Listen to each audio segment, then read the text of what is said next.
नमस्कार, स्वागत है आप सभी का। आपके साथ मैं हूं स्वप्निल। कोरोना वायरस के संक्रमण की वजह से मरने वालों की संख्या लगातार बढ़ती जा रही है। खास बात यह है कि कोरोना वायरस के संक्रमण में आए उन लोगों की जान ज्यादा जा रही है जो पहले से किसी गंभीर बीमारी की चपेट में है। डायबिटीज पेशेंट भी उन्हीं में से एक हैं। आज हम इस खास शो के जरिए आपको यही बताने की कोशिश करेंगे कि किस कदर खतरे में है शुगर पेशेंट्स और कोरोना काल में क्यों उनको ज्यादा सावधान रहना है। तो चलिए शुरू करते हैं आज का ये खास शो, डेंजर जोन में डायबिटिक।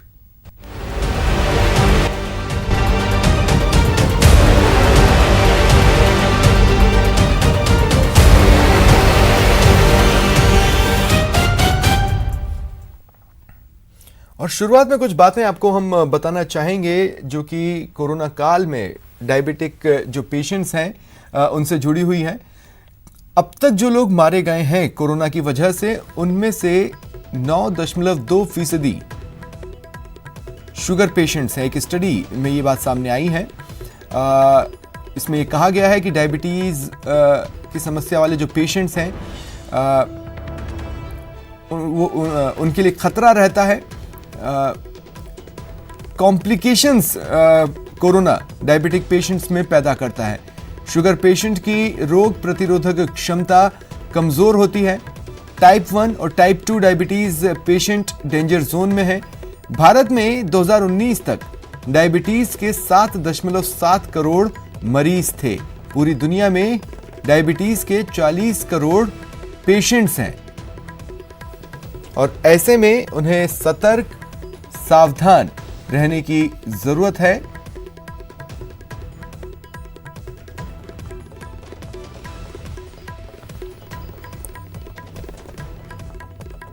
जो डायबिटीज के जो पेशेंट्स हैं आखिर क्यों वो मुश्किल में है, इस बारे में आपको बता दें।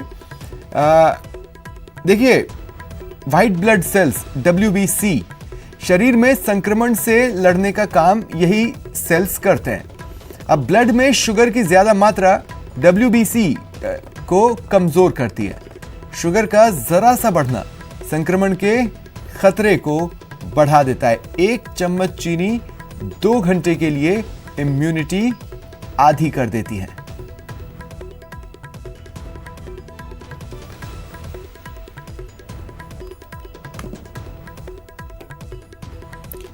और इस वक्त मेरे साथ डॉक्टर प्रकाश केसवानी जी, सीनियर प्रोफेसर हैं, SMS में जुड़ रहे हैं, और किशोर जायसवाल जी, योग प्रशिक्षक हैं। मैं आप दोनों का स्वागत करता हूं न्यूज़ 18 राजस्थान पर। सबसे पहले डॉक्टर प्रकाश, मैं आपके पास आ रहा हूं। देखिए, मेरा जो पहला सवाल है दरअसल मैं उसे 2 हिस्सों में रखना चाहता हूं कि क्या वो लोग जिन्हें डायबिटीज है उनको कोविड-19 का संक्रमित होने के चांसेस ज्यादा हैं, और अगर ये गलत है तो डायबिटीज पेशेंट जिन्हें कोविड-19 हो जाए उनकी स्ट्रगल ज्यादा बड़ी होती है। हाँ जी, देखो, दोनों चीजें हैं। डायबिटीज मतलब ब्लड में शुगर का बढ़ा होना। बढ़ी हुई शुगर न सिर्फ कोविड-19 के इन्फेक्शन के लिए बल्कि हर किसी इन्फेक्शन के होने की चांस को बढ़ा देती है। तो शुगर किसी को है डायबिटीज और उसकी कंट्रोल में नहीं है डायबिटीज, तो बढ़ी हुई शुगर की वजह से हर इन्फेक्शन होने की चांस थोड़ी ज़्यादा होती है।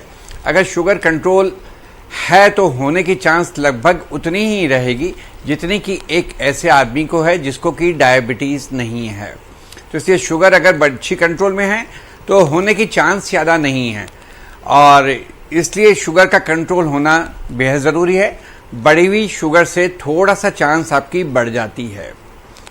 और जो साथ में आपने दूसरा प्रश्न पूछा, दूसरी बात की कि होने के बाद, वो बहुत ही इम्पॉर्टेंट बात है, क्योंकि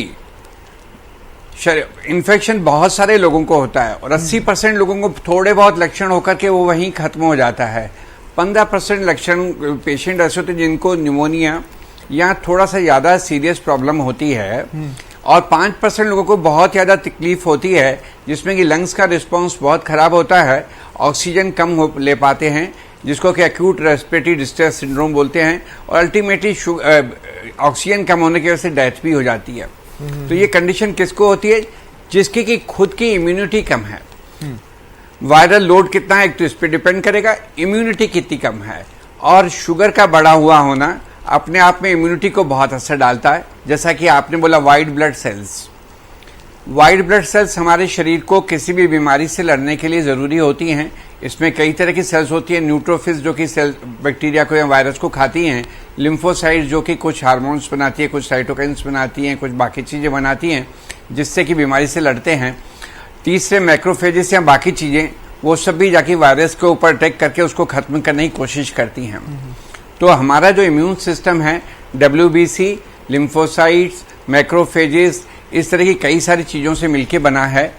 और जो बढ़ी हुई शुगर है वो निश्चित रूप से इस बीमारी से लड़ने की क्षमता को कम करती है। उसका नतीजा ये निकलता है, मुझे वायरस का इन्फेक्शन हुआ, मेरा शरीर इम्यूनिटी कम होने की वजह से उससे नहीं लड़ पाया, तो वो वायरस का इन्फेक्शन धीरे धीरे गंभीर अवस्था में चलता गया और बाकी चीजों को असर किया। उसके कारण से जो बीमारी कम सीरियस अवस्था में खत्म होनी थी वो ज्यादा गंभीर रूप लेती है और इसलिए ऐसे पेशेंट्स की रिकवरी भी लेट होती है। इसका मतलब है कि हायर चांस है कि जो डायबिटीज वाले पेशेंट्स हैं वो सीरियस कॉम्प्लिकेशंस को एक्सपीरियंस करें। डॉक्टर साहब, मैं और सवाल पूछना चाहता हूं। सवाल दरअसल ये है कि मान लीजिए ऐसा कहा जा रहा है ना कि कोविड-19 के लिए कुछ शुरुआती लक्षण है जिसको नजरअंदाज नहीं करना है, सर्दी, खांसी, जुकाम, फीवर। क्या इसके अलावा भी कोई एडिशनल लक्षण डायबिटिक पेशेंट दिखा सकते हैं जिसे सीरियसली लेना जरूरी है? और दूसरा, सावधानियों के लिए कहा जा रहा है कि बार बार हाथ धोएं, समय समय पर हाथ सैनिटाइज करें, मुंह को ढककर रखें, हो सके तो आंखों और कान को भी ढककर रखें। इसके अलावा क्या एक्स्ट्रा सावधानी होगी डायबिटिक पेशेंट के लिए? हाँ जी, यस, है ना। अब जो सबसे पहले आपने बोला लक्षणों का, सबसे पहला लक्षण जैसे कि बदन में दर्द होना, गर्दन के पीछे दर्द होना, फिर सारे बदन में दर्द होना, बुखार का आना, और बुखार के आने के साथ पहले शुरुआत में हल्का बुखार, फिर तेज, छींके आना, जुकाम होना और खांसी होना। ये लक्षण हैं जो बाकी सब में होंगे। और डायबिटीज वालों को इसके साथ, क्योंकि पहले ही इम्यून सिस्टम कमजोर है, ये लक्षण थोड़ा जल्दी भी आ सकते हैं, ज्यादा तेज भी आ सकते हैं। साथ में जल्दी ही थकान और कमजोरी जल्दी आएगी उनको। दूसरा, डायबिटीज वाले की शुगर इन्फेक्शन से बढ़ेगी अगर, तो उसको प्यास और पेशाब की परेशानी भी ज्यादा होगी। तो इसलिए डायबिटीज वालों को ये लक्षण जल्दी भी आएंगे, ज्यादा तेज होंगे। साथ में प्यास का ज्यादा लगना, पेशाब का ज्यादा लगना भी ऐसा हो सकता है। तो इसलिए खास करके डायबिटीज वाले लोगों को थोड़े भी लक्षण ऐसे आते हैं तो उसके लिए बहुत ही ज्यादा जरूरी है सतर्क रहना। शुरुआत में ही हर लक्षण को पकड़ने की कोशिश करें, अपने चिकित्सक से मिले और बार बार से उसको दिखा करके कोई जरूरत पड़े तो टेस्ट कर ले। अब आपने कहा सावधानी, देखो बहुत ज्यादा सावधानी की जरूरत तो हर इंसान के लिए है। सोशल डिस्टेंसिंग अब हम सबको मालूम है, करना ही है बहुत अच्छे से। हाथ बार बार से, हाथ हमने यो धो लिया ना, सैनिटाइजर है तो पहले हाथों को यूं लेके आगे, फिर पीछे, फिर अंगुलियों के बीच में, फिर नाखूनों में, और सैनिटाइजर है तो 20 सेकंड, साबुन से धोना है तो कम से कम 30 सेकंड तक अच्छे से धो के फिर सुखा लें। कपड़े से पोंछे मत, हो सकता है कपड़े पे फिर वायरस लगा हो, वो हो जाए। किसी भी दूसरी अन्य चीज को अपन को टच नहीं करना है, अनजानी चीज को नहीं छूना है। निकलते वक्त बाहर मास्क लगा के निकलना है। सबसे ज्यादा मास्क लगाना उसको जरूरी है जिसको खुद को खांसी जुकाम है, उसकी मोरल रिस्पॉन्सिबिलिटी है सबसे दूर रहे, मास्क लगा के रहे। और बाहर से आया हुआ, मान लो कहीं से भी आपका कोरियर से सामान आया है, एक कोने में रखते हैं, उसको 24 घंटे तक ना छुएं। वो उसको सेल्फ स्टेलाइजेशन बोलते हैं, जिसके दौरान वायरस खत्म हो जाएगा तो उसको हाथ मतलब को बाकी लगा तो के इन उसको जनरल खोल वही के काम सावधानियां नहीं ले बरतनी सकते। है जो तमाम लोगों अब को रही डायबिटीज। बरतनी है एज ए जनरल पॉपुलेशन। लेकिन कुछ एक्स्ट्रास थी जो आपने गिनाई है, उसके लिए सर मैं आगे भी आपके पास आऊंगा। डॉक्टर किशोर जायसवाल योग प्रशिक्षक है, मेरे साथ हैं। देखिए डॉक्टर साहब ने क्लियर कट कहा कि अगर आपकी शुगर कंट्रोल में है तो फिर आप जनरल पॉपुलेशन के साथ जो हो रहा है या जैसा भी होगा उसी को रिफ्लेक्ट करेंगे। ऐसे में शुगर को कंट्रोल रखना बेहद जरूरी है।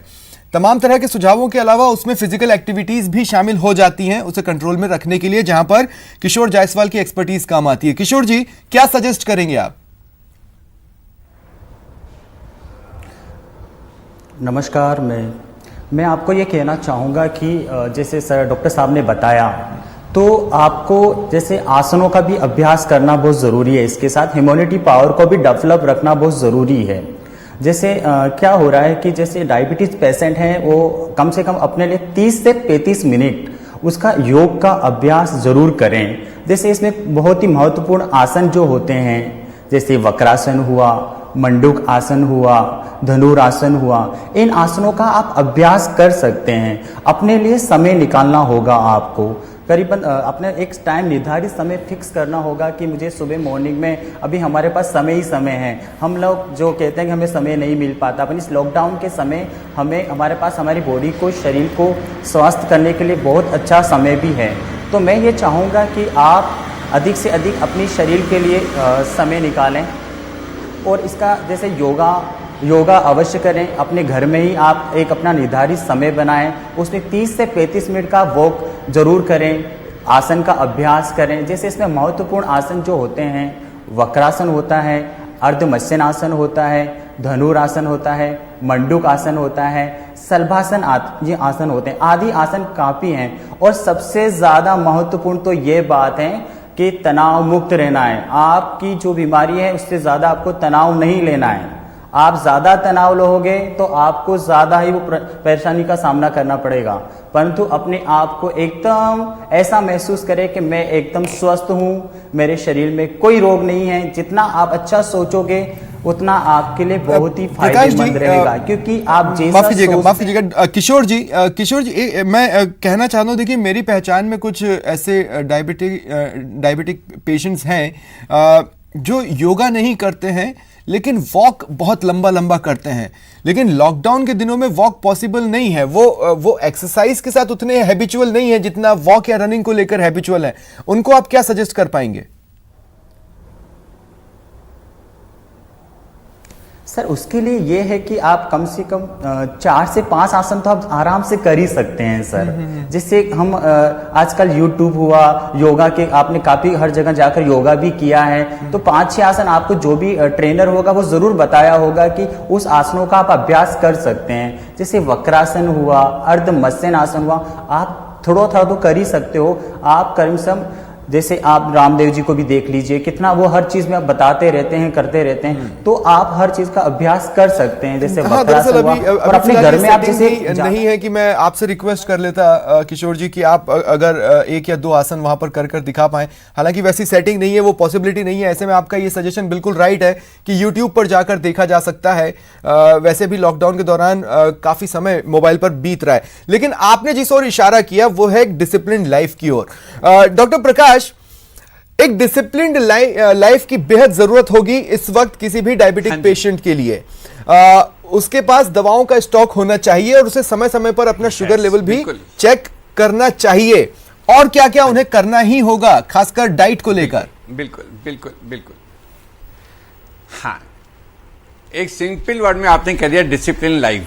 सबसे पहले तो लॉकडाउन होते ही आदमी 7 बजे 6 बजे की जगह 9 बजे उठना चालू करता है। ये बिल्कुल गलत है। सुबह अपने टाइम से उठें। आपको रोज जो 3 किलोमीटर पैदल घूमना है, आपके पास अगर छत है तो छत पे टहल लें, वरना जैसा सिंपल स्कूल आसन कर सकते हैं, जैसा हमारे साथियों ने बताया आपको अभी, तो बहुत अच्छी बात है। वरना स्कूल में जैसे सिंपल पीटी करते हैं, हाथ को चलाया, पैर को चलाया, जो आसान से आसान कसरत आप कर सकते हैं हाथ पैर चला के, वो करीब 30 मिनट सुबह करें। घर में कमरे में भी टहल सकते हैं, 30 मिनट शाम को करें। दिन भर क्योंकि हम बैठे हैं तो आधे से आधा दिन सबका टीवी में लग रहा है। नियम बना लें, हर 1 घंटे में उठना है। बड़ी सुई जैसे ही 12 बजे पे आई, उठ के पैदल शुरू करना चालू करें और 10 मिनट टहल लें। हर घंटे में 10 मिनट टहल लें तो आपकी जो रेगुलर एक्टिविटी जो अब बंद हो गई लॉकडाउन से, वो उतनी ही अच्छी मेंटेन रहेगी। आपके शुगर कंट्रोल होने में आसानी हो जाएगी।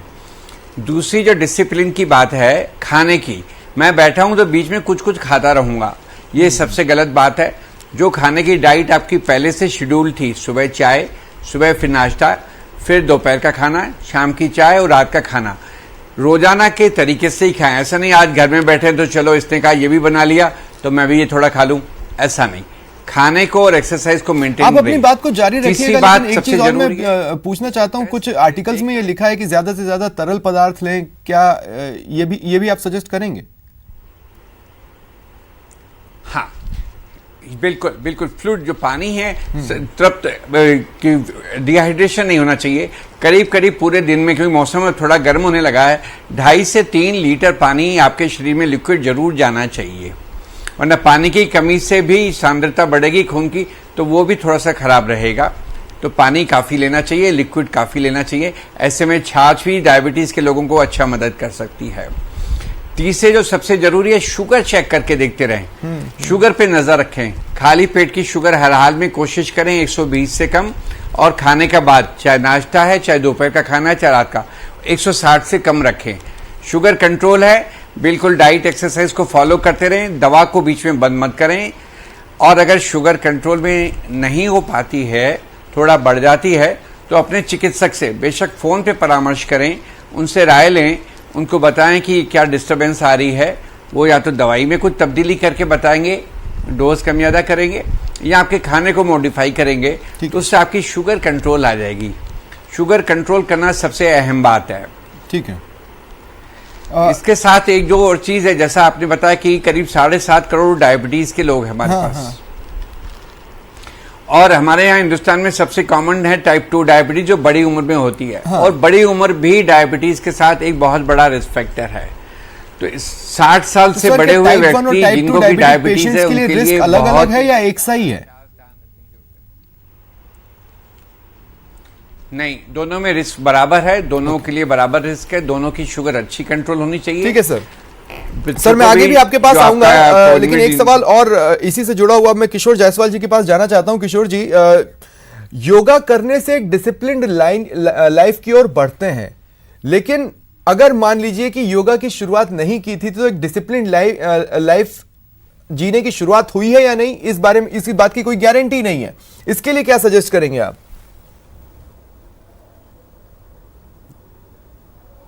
सर मैं ये कहना चाहूँगा कि थोड़ा सा तो अपने आप को डिसिप्लिन में लाना ही होगा सर, क्योंकि जैसे डॉक्टर साहब ने बताया कि स्टार्टिंग में जैसे लॉकडाउन हो गया तो आप 9 बजे उठ रहे हो, 10 बजे उठ रहे हो, ये तो उठना नहीं हुआ। क्योंकि अपने शरीर को स्वस्थ रखना है तो आपको एक अपना समय तो आपको करना ही होगा। आप अपने ज़्यादा से ज़्यादा बुक पढ़ें, किताब पढ़ें, और ज़्यादा से ज़्यादा अच्छा सोचें, मतलब बच्चों के साथ अच्छा समय बिताएं, और जितना आप अपना टाइम को अपना फिक्स करेंगे तो वो आपके लिए बहुत ही फायदेमंद रहेगा। और जैसे आप अकेले लेट उठ रहे हैं तो बॉडी में हैवीनेस, भारीपन और चर्बी फैल रही है, इस तरह से बॉडी में फैट बढ़ता है। तो आपको थोड़ा सा अपना समय तो आपको सही करना ही होगा सर। भी होती है ना। अब जैसे देखिए, कई बुजुर्ग लोग हैं जो सुबह मॉर्निंग वॉक पर निकलते हैं, उन्हें वो दिन का उजाला, उस वक्त की हवा वो बहुत अच्छी लगती है। ठीक वैसे ही जो लोग एक्सरसाइज करते हैं, कुछ को जिम्स पसंद आते हैं, कुछ को ओपन ग्राउंड्स पसंद आते हैं, वैसे ही योगा की भी एक सेटिंग होती है। कई लोग छत पर करना पसंद करते हैं, कई लोग कमरे के भीतर करना पसंद करते हैं, कई लोग खुले गार्डन में करना पसंद करते हैं। कोई स्पेसिफिक सेटिंग की तो जरूरत नहीं है ना? नहीं, ऐसा कोई ज़रूरी नहीं है। देखिए क्या होता है, जैसा हमारा घर का जैसा खुला स्पेस है तो आप खुला स्पेस में कर सकते हैं, नीचे हॉल में आप कर सकते हो। आप जैसे बाहर ऊपर छत के ऊपर बालकनी में आप प्राणायाम का अभ्यास, जैसे बुजुर्ग के बारे में आपने बताया, तो उनके लिए जो उन्हें कभी किया नहीं हो तो आप प्राणायाम का अभ्यास तो कर ही सकते हो। और आजकल मेरे ख्याल से अपना जयपुर जो है वो काफी हेल्थ के प्रति काफी जागरूक हो चुका है, तो प्राणायाम तो कर ही लेगा। डॉक्टर प्रकाश, दो बहुत महत्वपूर्ण सवाल है जो मेरे ख्याल से कई लोगों को आश्वस्त करके जाएंगे। मेरे ख्याल से आपके पास उनकी जानकारियां जरूर होंगी। मैं ये पूछना चाहता हूं कि कोविड-19 के इम्पैक्ट से कहीं आने वाले दिनों में ये जो डायबिटीज से रिलेटेड सप्लाईज होती है, खासकर इंसुलिन वगैरह की, लोग चिंतित हैं कहीं आने वाले समय में उसकी कमी तो नहीं होने वाली, वैसी कोई स्थिति तो नहीं बनेगी। सवाल नंबर 1। और सवाल नंबर 2, मैं नहीं चाहता कि ऐसी कोई नौबत आए, लेकिन अगर मान लीजिए कि हम बुरे दौर की ओर बढ़ते हैं, तो डायबिटीज वाले लोगों के लिए कुछ स्पेशल, कुछ हटकर लीगल राइट्स होंगे कोविड-19 पैंडेमिक्स में?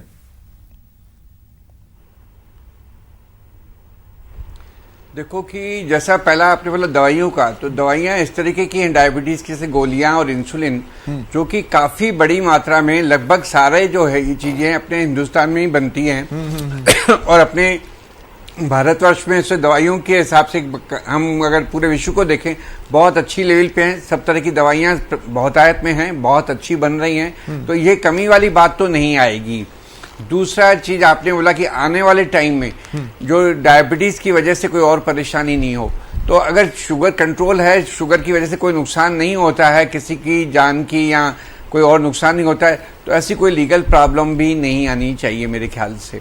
बस ये कि एम एक ही रखता है, शुगर को बहुत अच्छे कंट्रोल करके चले। शुक्रिया आप दोनों का मेरे साथ जुड़ने के लिए और तमाम बातचीत के लिए। फिलहाल इतना ही, नमस्कार।